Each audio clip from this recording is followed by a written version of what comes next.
You know, last winter when I was in my town in Sicily, Polizzi Generosa, a great pastry chef there named Pino Ayada taught me how to make this almond pie.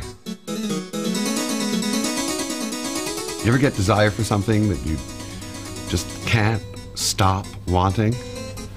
Well, tonight, that's the way I feel about this almond pie, so I decided I'd make some. The first thing we're going to do is we're going to make a pasta frolla, which is short paste. That's the crust. So I have in here flour, baking powder, and a little bit of baking soda. I'm going to pulse it a little bit to mix it all up together a bit. Add some sugar, just granulated sugar. And to this I'm going to add 170 grams of sweet, unsalted butter.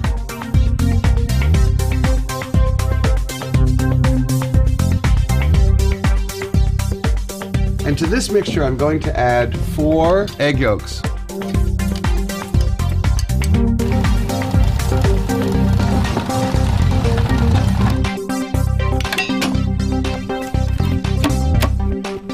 I'm kneading the dough so that it becomes elastic. This dough is a little hard. I would like to add a little milk to it.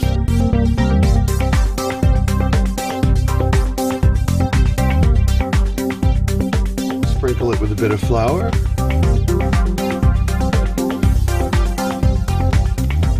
And I'm wrapping it up in plastic wrap.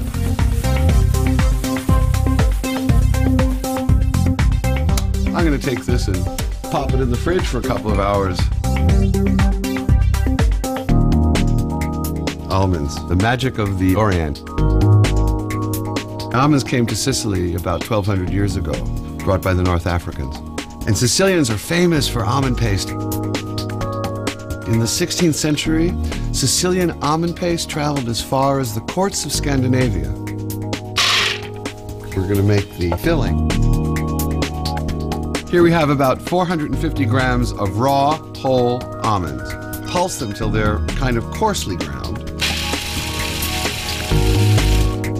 It's time to add sugar.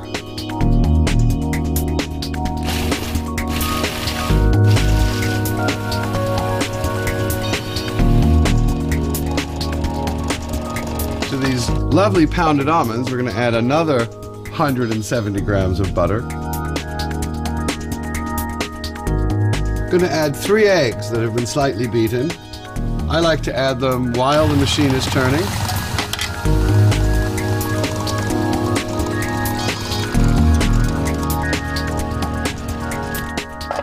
Here we have our filling. This needs to be refrigerated for about an hour and a half until it's set. Well, our pastry is now set and it's nice and elastic. I'm trying to get it to be about 22 centimeters in diameter so that we have enough to fit in the tin and come up the sides.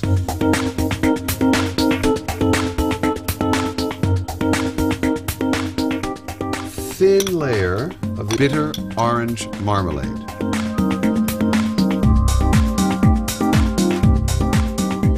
Our filling is set. This has gotten quite hard.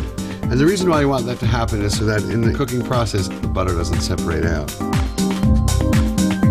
When Pino showed me how to make this, he said, well, you have my pasta frolla recipe, right? You have that. I said, yeah, I have that. Okay. So then I went back to Los Angeles and I started testing the recipe. And I looked at the pasta frolla recipe for Pino, which was printed in a trade journal. And the proportions were way off. There was far too much flour, there was far too little butter, there was very, very few egg yolks. So I called him up and he said, where did you get that? I said, I got it out of that magazine. Remember when you had that pastry published? He said, Vincenzo, you know, we don't give them the real recipe. We're going to take whole blanched almonds and put them end to end around the pastry.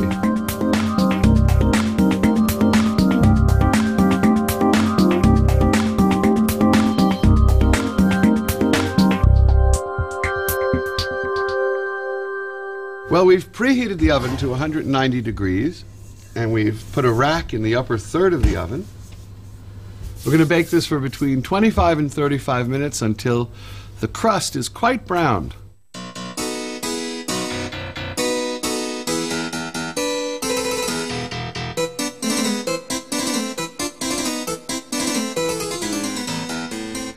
Well, this one looks like it's nearly ready.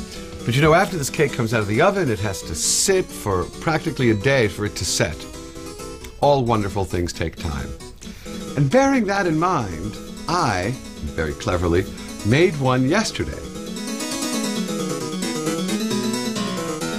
I think if Pino looked at this, he'd probably go,